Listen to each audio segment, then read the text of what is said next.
ప్రేమలు, ఫ్యామిలీ సెంటిమెంట్లు కలగలిసిన చిత్రం 'గాలిమేడలు' 1962 ఫిబ్రవరి 9న విడుదలయ్యింది. నిర్మాణ సంస్థ పద్మిని పిక్చర్స్. నిర్మాత, దర్శకుడు బిఆర్ పంతులు. ఈ సినిమా కథ సంక్షిప్తంగా ఒక ఊళ్ళో పానకాలు, రంగనాథం అనే ఇద్దరు మిత్రులుంటారు. రంగనాథం తన వైద్య చికిత్సకు వెళ్తూ ఏకైక కుమారుడైన తల్లి లేని కృష్ణను పానకాలు సంరక్షణలో వదిలిపెడతాడు. దురాశాపరుడైన పానకాలు రంగనాథం ఇచ్చిన డబ్బుతో వేరే ఊరు వెళ్లి అక్కడ భూమి కొనుగోలు చేస్తాడు. కృష్ణను పొలం పనుల్లో పెట్టి సొంత కొడుకు మోహన్ను బాగా చదివిస్తాడు.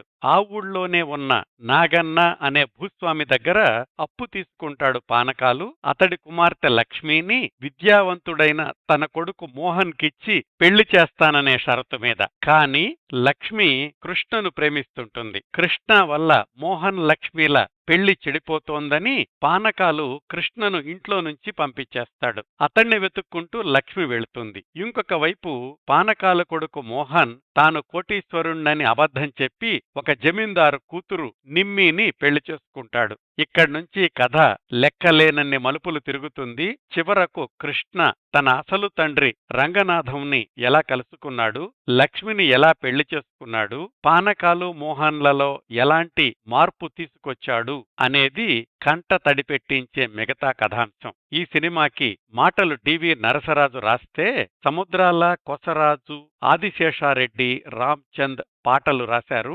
సంగీతం టి.జి. లింగప్ప.